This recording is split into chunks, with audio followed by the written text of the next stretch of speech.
inventarisasi sarana dan prasarana kantor. Poin utama yang akan Ibu bahas yaitu konsep inventarisasi sarana dan prasarana kantor. Baiklah, materi tersebut akan Ibu jelaskan. Bab 3. Inventarisasi sarana dan prasarana. Mata pelajaran Otomatisasi Tata Kelola Sarana dan Prasarana kelas 12 SMK Telkom Pekanbaru. Pengertian inventarisasi sarana dan prasarana. Inventarisasi berasal dari bahasa Latin, yaitu inventarium yang berarti daftar barang-barang dan bahan. Inventarisasi sarana dan prasarana perkantoran dapat diartikan sebagai sebuah kegiatan dan usaha untuk memperoleh data yang diperlukan mengenai barang-barang yang diurus.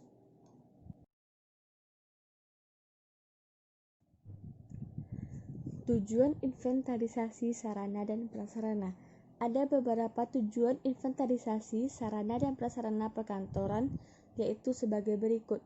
Yang pertama, mewujudkan tertib administrasi sarana dan prasarana.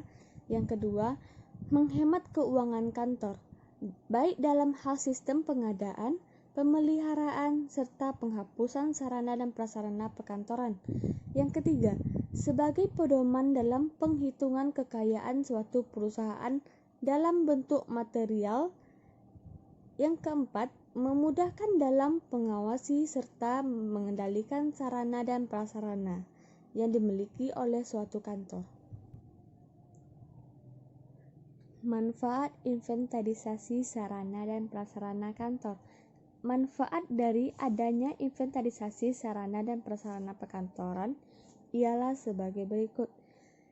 Yang pertama, memberikan kemudahan dalam hal menyediakan data dan informasi seputar penentuan kebutuhan dan penyusunan rencana kebutuhan barang sarana dan prasarana perkantoran. Yang kedua, memberikan informasi tentang semua data sarana dan prasarana perkantoran yang dipakai. Yang ketiga, memberikan informasi tentang semua data sarana dan prasarana perkantoran yang dijadikan pedoman dalam penyaluran barang. Yang keempat, memberikan informasi tentang semua data sarana dan prasarana perkantoran tentang keadaan barang yang tidak terpakai sebagai dasar untuk menetapkan penghapusan. Yang kelima, sebagai cara memudahkan pengawasan dan pengendalian barang, sarana dan prasarana perkantoran. Jenis inventarisasi sarana dan prasarana kantor.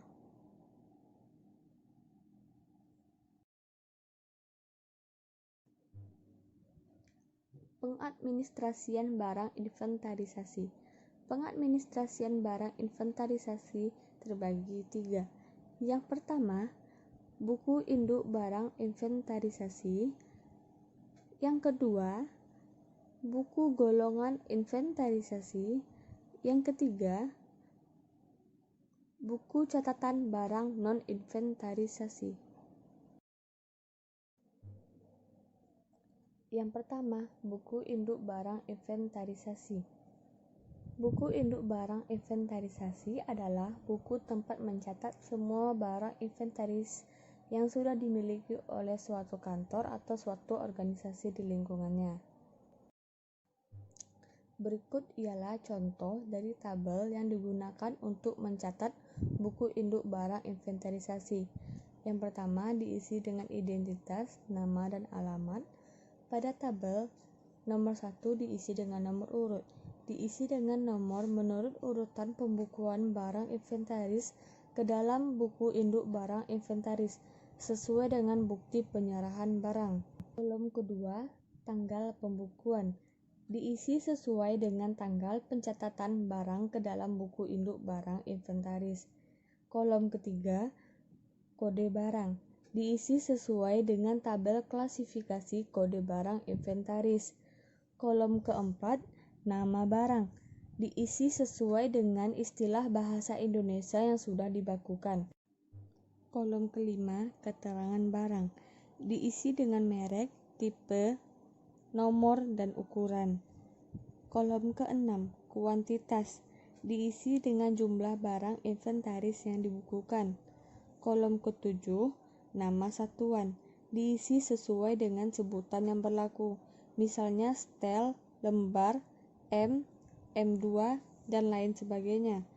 Kolom ke-8 tahun pembuatan, diisi dengan tahun pembuatan barang inventaris yang dibukukan, misalnya dari pabrik dan sebagainya. Kolom ke-9 asal barang, disebutkan sumber perolehan barang, misalnya anggaran rutin, hibah, bantuan, dan buatan sendiri. Kolom ke-10 kelengkapan dokumen dan tanggal penyerahan barang, disebutkan satu persatu kelengkapan dokumen yang dimiliki, seperti sertifikat tanah, akta jual beli, izin bangunan, dan kontrak pemborong, serta tanggal penyerahan atau perolehan barang. Kolom ke-11 keadaan barang, diisi sesuai keadaan barang pada waktu diterima, misalnya keadaan barang dalam keadaan baik atau dalam keadaan rusak. Kolom 12 harga, diisi sesuai harga faktur atau bukti penyerahan barang. Adapun untuk barang-barang bantuan atau sumbangan yang tidak tercantum harganya, diisi menurut harga taksiran pada waktu penerimaan barang. Kolom ke-13 keterangan, diisi dengan keterangan tambahan yang dianggap perlu. Yang kedua, buku golongan barang inventarisasi. Buku golongan barang inventarisasi adalah buku pembantu tempat mencatat barang-barang inventarisasi menurut golongan masing-masing berdasarkan klasifikasi dan kode barang yang ditentukan. Berikut merupakan contoh tabel yang digunakan dalam pendataan buku golongan barang inventaris. Yang pertama diisi dengan golongan barang, yang kedua angka sandi jenis barang. Pada tabel yang pertama, nomor urut, diisi dengan nomor menurut urutan pembukuan barang inventaris ke dalam buku induk barang inventaris, sesuai dengan bukti penyerahan barang. Kolom kedua, nomor urut buku induk, diisi dengan nomor barang inventaris yang terdapat dalam buku inventaris. Kolom ketiga, kode barang, diisi sesuai tabel klasifikasi barang inventaris. Kolom keempat, nama barang, diisi sesuai dengan istilah bahasa Indonesia yang sudah dibukukan atau sesuai dengan nama barang yang disebut di dalam buku induk barang inventaris.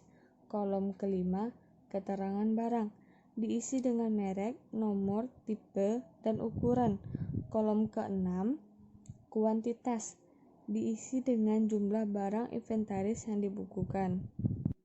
Tabel ketujuh, nama satuan, diisi sesuai dengan sebutan yang berlaku, misalnya setel, lembar, M2, dan lain sebagainya.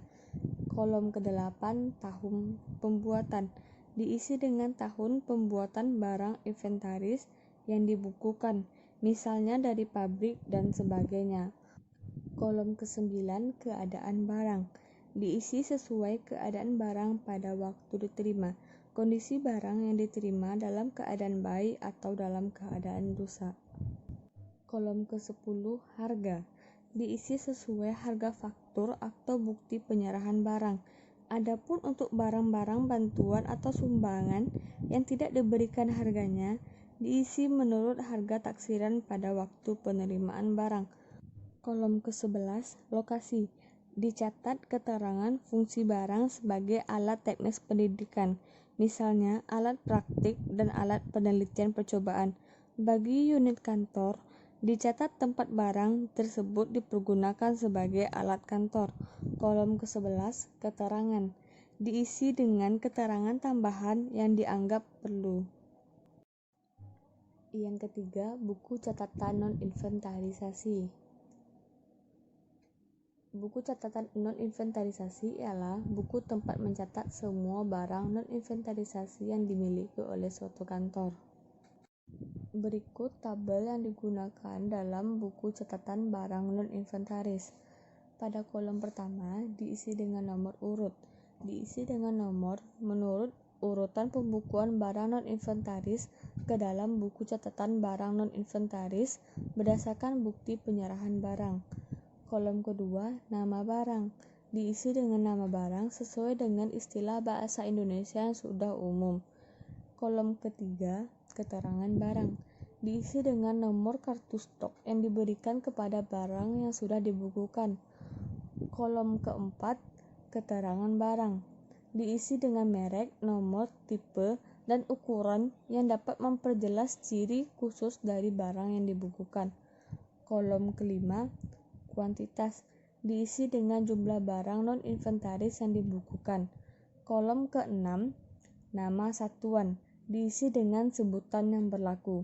Kolom ketujuh, tahun pembuatan, diisi dengan tahun pembuatan barang non-inventaris yang dibukukan. Kolom ke-8, asal barang, diisi dengan sumber perolehan barang. Kolom ke-9, kelengkapan dokumen dan tanggal penyerahan barang. Disebutkan satu persatu kelengkapan dokumen yang dimiliki dan diisi sesuai tanggal bukti penyerahan barang non-inventaris. Kolom ke-10, keadaan barang, diisi sesuai dengan keadaan barang pada waktu dibukukan. Misalnya, barang yang diterima dalam keadaan baik maupun dalam keadaan rusak. Kolom ke-11, satuan, diisi sesuai dengan harga satuan faktur atau bukti penyerahan barang. Kolom ke-12, jumlah, diisi sesuai dengan jumlah barang, harga faktur atau bukti penyerahan barang. Kolom ke-13, keterangan, diisi dengan keterangan tambahan yang dianggap perlu. Yang terakhir yaitu pengesahan pimpinan proyek yang berisikan lokasi pengesahan, tanggal, serta nama pimpinan proyek.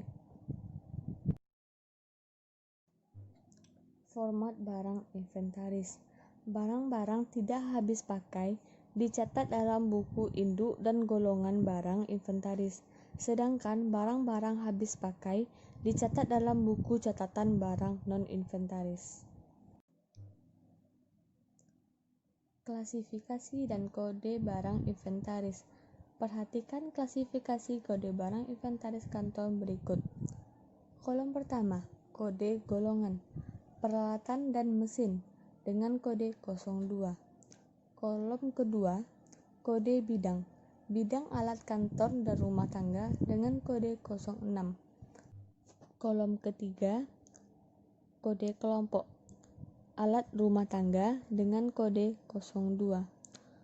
Kolom keempat, kode subkelompok, meubeler dengan kode 01. Kolom kelima, kode sub 2 kelompok, meja komputer dengan kode 37. Kolom keenam, meja komputer yang kesekian, cara penulisan 02 06 02 01 37 0003. Sekian materi yang dapat Ibu sampaikan.